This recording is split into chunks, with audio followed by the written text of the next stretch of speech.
우리가 헛되이 보낸 하루는 어제 죽은 우리들이 바라던 내일이었다. 지금 우리가 포기한 작은 꿈들은 꿈을 꾸던 이들의 간절한 가장 소중한.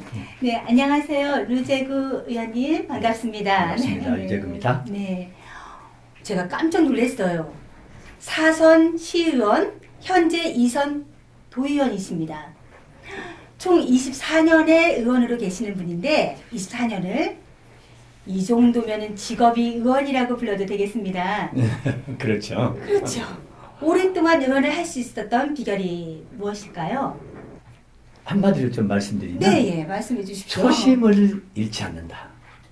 중요하죠, 초심. 처음에 네. 이 후보일 때 시민들에게 내가 이렇게 하겠습니다 라고 약속했던 것을 계속 똑같은 마음으로 매일매일 견제가는 것, 이것이 24년 동안 의원한 비결이라고 말씀드릴 수 있을 것 같습니다. 또 제가 알기로는 지역 주민과 가장 소통을 많이 하는 지역 정치인으로 소개되었는데 그 근거가 무엇입니까? 저는 아침에 일어나는 시간이 4시 반입니다. 이건 아마 제가 태어났을 때부터 지금까지 어떻게 좀 줄곧 지켜온 시간일 수도 있을 것입니다. 어려서 농부의 아들로 태어나서 혹시 두레질이라는 걸 아신지 모르겠는데 새벽에 천수답에 물을 대기 위해서 두레질을 하는데 그때가 보통 5시, 그러니까 아버님을 따라서 두레질을 시작했던 습관이 아마 지금도 그대로 남아 있는 거예요. 대부분 저는 5시 20분이면 집을 나옵니다. 우리 지역에는 공원도 있고 아침에 일찍 여는 예를 들면 슈퍼마켓, 또 아니면 24시 체인점, 아니면 또 24시 마트, 그리고 떡집, 그리고 두부집, 이런 데는 아침에 일찍 다 문을 여는 것들이거나 상시문을 열고 있죠.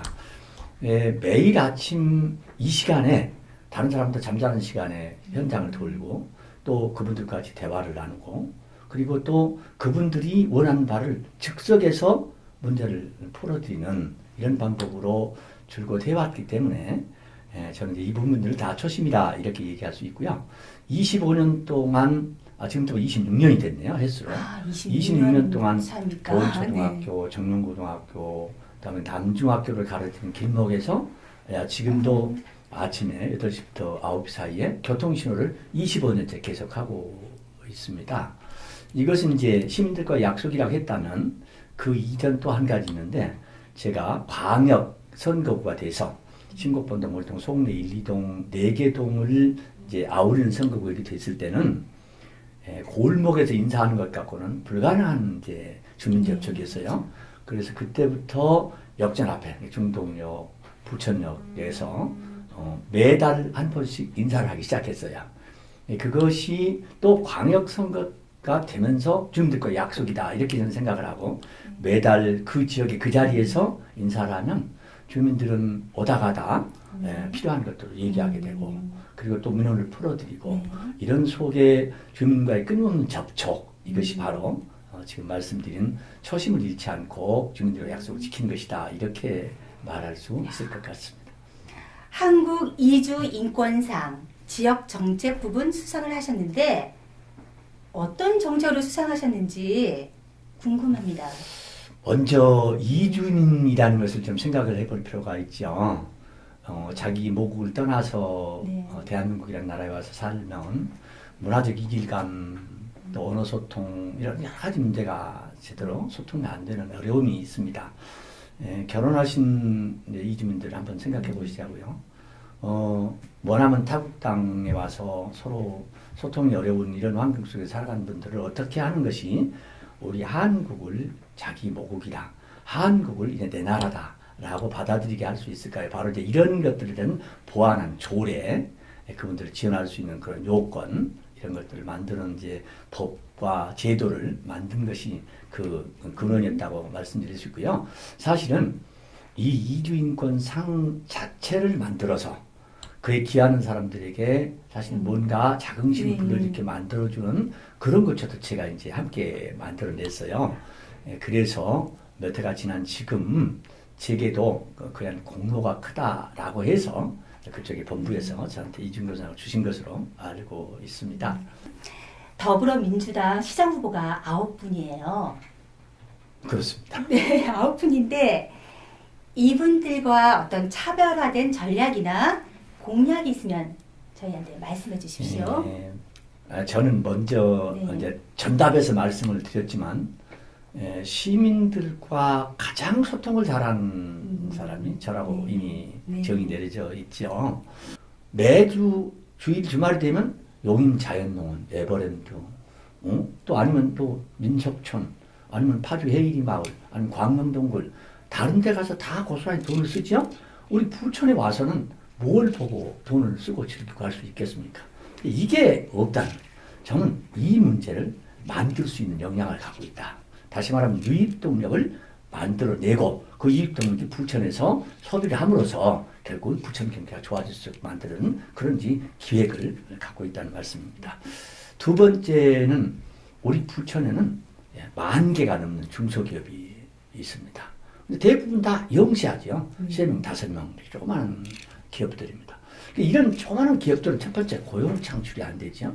두 번째 재정순환이 안 됩니다. 저는 이 문제를 풀어갈 역량을 갖고 있습니다. 무슨 얘기냐. 앞으로 부천시는 인구가 유입되는 정책이 아니라 우리 부천시가 경제가 제대로 활성화될 수 있는 말하자면 땅의 효율적인 활용이 필요하다. 그런 얘기입니다. 그래서 앞으로 대장동을 개발하거나 그러면 반드시 뭘 해야 되냐. 이젠 대기업을 유치하고 미래 첨단 산업이 말하자면 포함된 기업들을 유치해서 중소기업을 견인, 다시 말하면 하도급이 이루어지고 연구개발이 이루어지고 이렇게 할 수 있도록 만들어낼 수 있는 정책을 가지고 있다. 그런 얘기입니다. 첫 번째, 경제가 문제다. 유제국가 답이다. 네. 이것을 제가 말씀드리고 교육 경쟁력, 저출산 문제 이런 것들을 다른 사람보다 훨씬 더 체계적이고 그 다음에 실행 가능한 것으로 우리 시민의 행복이 보장될 수 있는 정책을 가지고 있다. 부천이 지금 가장 심각한 문제가 이제 젊은 층에서 말하는 예. 뭐 이렇게 여러 가지 출산 문제 뭐 이거 다 맞는데 공기, 미세먼지 이 문제를 많이 얘기를 하거든요. 그때 개발이 될 때 그나마 조금 남아있는 이런 환경적인 문제가 어떻게 될 것인지 걱정스러워하는 분들. 먼저 대장동 얘기를 해보실까요? 네, 네. 대장동은 이렇습니다. 네. 다시 말하면 네. 이미 대장동은 생산기로서의 기능을 상실해가고 있다. 이렇게 보시면 되지 않을까요? 친환경적 개발이라는 이 부천시의 테마를 만들어 놓고 있다. 친환경적 개발이다. 그러면 미세먼지나 기타 이런 문제를 해결할 방법이 그러면 있어야 되는 거 아니겠습니까? 네. 이런 것은 앞으로 시민의 강을 다수 만들어서 물이 흡수돼갈 수 있도록 하는 것으로 말하자면 대안을 제시할 생각을 갖고 있다는 말씀드립니다. 이는 다양한 강줄기를 만들어내고 물이 지금 말씀드린 미세먼지를 소화해낼 수 있도록 네. 부천시에 다양한 강을 만들어낼 필요가 있다. 이렇게 말씀드리고 아까 말씀드렸듯이 대장동을 그냥 무조건 개발하겠다는 것이 아니라 네. 대장동은 우리 부천의 젖줄입니다. 네. 앞으로 우리 부천을 어떻게 만들어가냐는 것은 네. 실제적으로 대장동을 어떻게 개발하냐가 관건입니다. 그러니까 경제 동력을 만들어내는 것도 그렇고 지금 말씀드린 그쪽에 친화적 네. 말하자면 환경을 만들어내는 것도 그렇고 이런 것들은 대장동을 앞으로 도시형 말하자면 공업지역을 만드는데 가장 모델로 저희가 만들어낼 것이다 이런 말씀드리고 그 대안과 보완은 좀 전에 말씀드린 다른 네. 방법으로 충분히 보완할 수 있는 대책을 갖고 있다. 주거 환경이 바뀌어야 된다고 말씀하셨잖아요. 블록 단위로. 네. 난개발을 이제 저지하시겠다는 예, 의도인데 그렇습니다. 이게 개인적인 이게 이해관계를 말씀하시는 한 건데 이걸 어떻게 공적으로 이해관계라고 가능하신지. 하는 것은 무엇 때문에 있을까요? 결국은 돈 때문이죠. 다시 말하면 개발의 시차, 그 다음에 다시 말하면 땅값 이런 것이 이제 문제가 되지 않을까요? 결국은 지금 현재 우리 뉴타운이 성공하지 못한 건 바로 그런 데가 있는 거죠. 예를 들면 광역화된 개발을 하겠다라고 했는데 광역화된 개발은 그 속에 예를 들면 수만 명의 사람들이 밀집되어 있으면서 이 이해관계가 충돌되기 때문에 얘기가 참 안 되는 거 아니겠습니까? 다시 말하면 정주에 살 사람은 땅값이 높거나 낮거나 상관이 없어요. 그렇지만 떠나려고 하는 사람 입장에서는 예를 들어서 저평가된 땅값을 가지고 다른 데 가서 내가 여기와 똑같은 조건을 살 수 없기 때문에 반대하는 하는 거 아니겠습니까? 이것이 이제 문제죠. 그런데 이거를 부록 단위로 개발하면 이해관계가 훨씬 더 축소되기 시작합니다. 그러면 이제 부천이 조급, 당장 무엇을 해야 된다. 우리 이제 그런 때는 좀 지나야 된다고 생각합니다. 무슨 분이냐. 내가 지금 내 시간과 내 상황에 맞게 모든 것을 해결해야 된다고 하는 것은 조금 뒤로 미루면서 미래의 도시를 위해서 우리 모두가 협력하고 좀 이해를 구해내는 그런 역할이 시장으로서 역할이 아닐까 이렇게 생각하고 있습니다. 의원님 보니까 얼마 전에 새벽을 여는 신호등 현장에서 다 불었다. 네. 저서 네. 제가 이제 아직 읽어보질 못했는데 질문을 드리는데요. 이 의미, 책 제목의 의미를 알고 싶습니다. 예. 혹시 여기 내려가시다. 네. 민원 당직실에 가셔서 네. 새벽 6시, 5시 전화한 의원이 있냐고 한번 물어보시면 알 겁니다. 예, 저는 새벽에 현장을 돌다 민원인이 이렇게 물을 수 있습니다. 여기는 또 왜 안 고쳐졌어? 이렇게 얘기하면 보통 우리는 답을 어떻게 될 거예요? 그 새벽에 어디 연락할 데가 없잖아요. 실질적 행정 해당 부서하고 직접 연결을 못하면 다음에 알아보고 얘기하겠습니다. 보통 이렇게 얘기할 수밖에 없어요. 그런데 그것은 시민들이 원하는 답이 아닐 수가 있습니다. 저는 그 시간에 만약에 해법이 없으면 제가 해법을 바로 이 당직실에 얘기합니다. 당시 내가 이만저만해서 민원을 받아 있는데 이 문제에 관해서 해당 부서하고 연결할 수 없다면 해당 부서가 나오면 반드시 해당 부서에 이 문제를 전달하고 바로 답을 저한테 주십시오. 이렇게 직접 문제를 얘기합니다. 제가 지금 말한 새벽이라고 하는 것이 바로 얘기합니다. 저는 이미 5시 20분에 집에서 보따리 싸갖고 나왔습니다. 그리고 시민들이 있는 곳을 찾아다니면서 예를 들면 이것저것 가서 민원 제기받고 해결합니다. 제가 아까도 말씀드렸죠. 한 달에 한 번씩은 역전 앞에 서서 인사를 하면서 그 시간에 말하자면 지금 많은 출근 사람들에게 말하자면 인사를 하고 그 속에서도 시민을 접하고 민원을 해결합니다.